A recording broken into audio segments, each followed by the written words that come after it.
Hello everyone and welcome back to your very own YouTube channel, Seer Dreamers. This is our part 7 of our topic, Fraud and Responsibilities of Auditor. Today we are going to discuss about fraud risk factors in case of misappropriation of assets. जैसा कि हमने अपनी first video में discuss किया था कि there are two types of frauds. First, fraudulent financial reporting and misappropriation of assets. उस video में हमने डिस्कस किया था कि there are 3 reasons behind fraud: incentives और pressure, opportunity and rationalisation.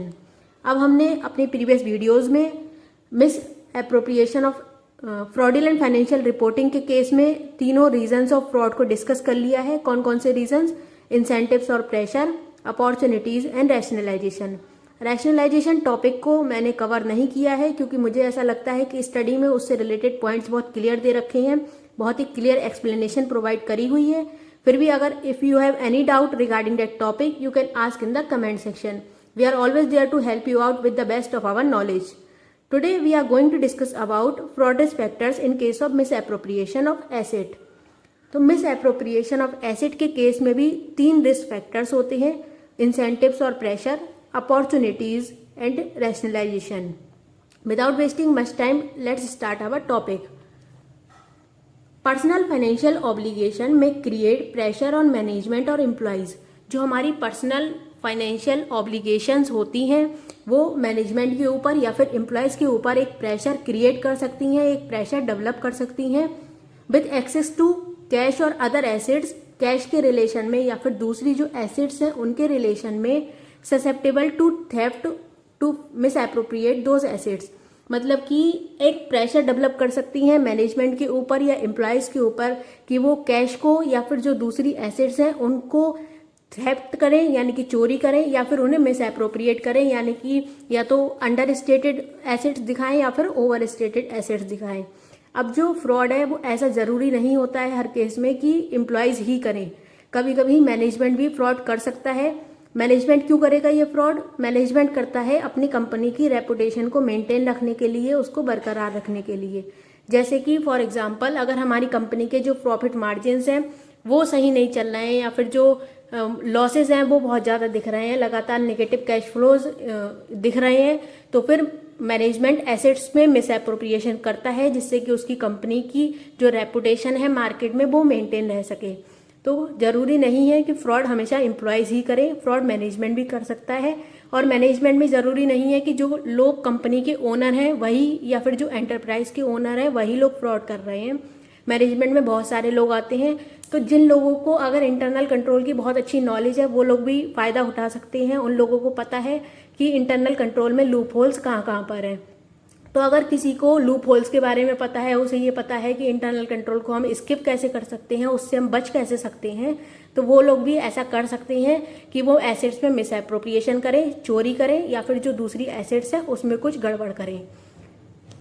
Adverse relationship between the entity and employees. जो entity है या फिर जो एम्प्लॉयज हैं उसके बीच में अगर एडवर्स रिलेशनशिप है मतलब कि उनके संबंध ठीक नहीं है, दोनों में झगड़े होते रहते हैं, विथ एक्सेस टू कैश और other susceptible assets to theft में motivate those employees to misappropriate those assets.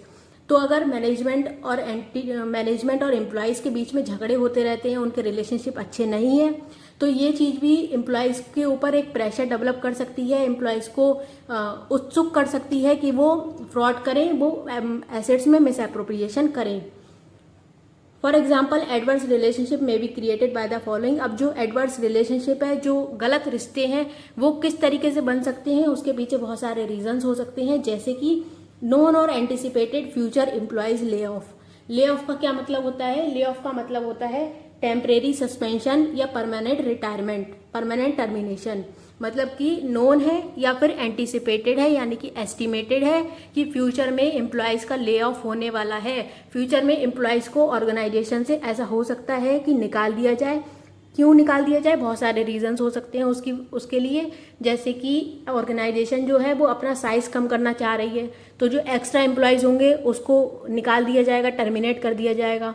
या फिर ऑर्गेनाइजेशन के पास इतने ज़्यादा फंड्स नहीं है कि वो इतने एम्प्लॉयज की सैलरी दे पाएँ, तो फिर उसकी वजह से भी एम्प्लॉयज़ का ले ऑफ हो सकता है. तो ऐसे बहुत सारे रीजंस होते हैं जिसकी वजह से एम्प्लॉयज़ ले ऑफ हो सकता है.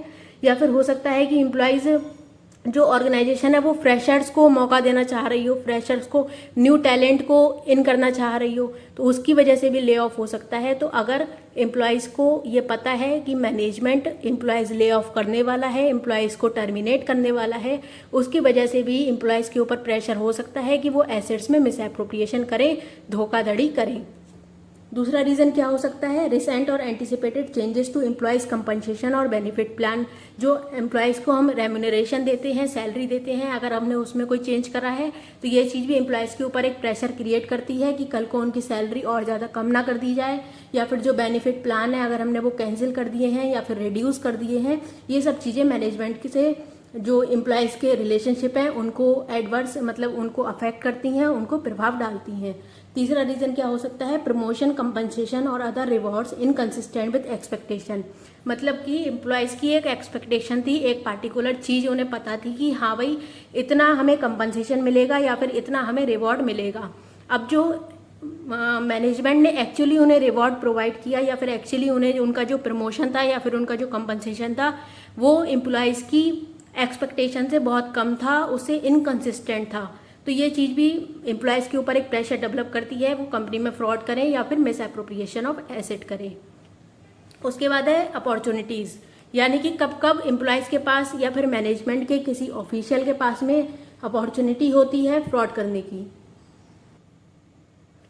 सर्टेन कैरेक्टरिस्टिक्स और सर्कमस्टांसेस में increase the susceptibility of assets to मिस appropriation.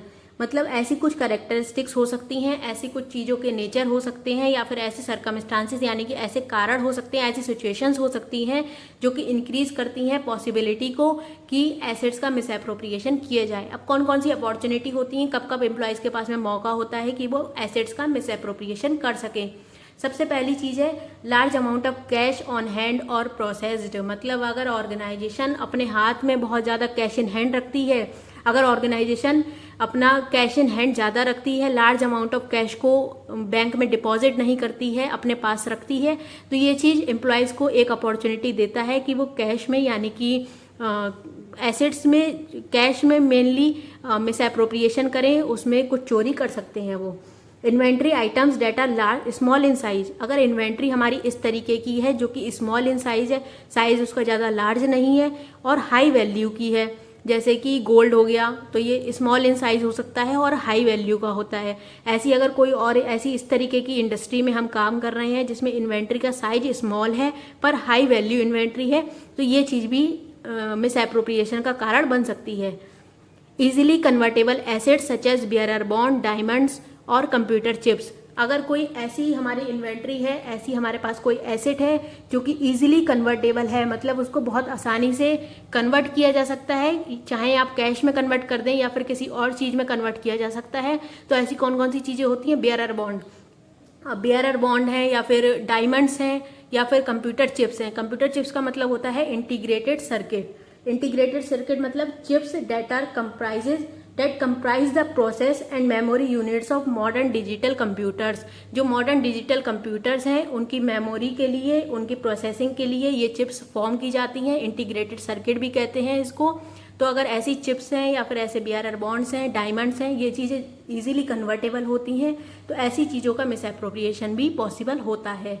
Fixed assets which are small in size, ऐसी फिक्स्ड एसेट्स जो कि साइज में छोटी होती हैं, मार्केटेबल होती हैं यानी मार्केट में इजीली सोल्ड कर सकते हैं उनको, और lacking observable identification of ownership, या फिर उनकी ओनरशिप की मतलब लैकिंग है, मतलब कि कमी है उनकी जो ओनरशिप है उसकी आइडेंटिफिकेशन की, कि किस जने से वो चीज़ें कौन उनको ओन कर रहा है, किसके पास उसकी ओनरशिप है, ये चीज़ें सब क्लियर नहीं है, तो ऐसी चीज़ों की मिस एप्रोप्रिएशन भी बहुत आसानी से की जा सकती है।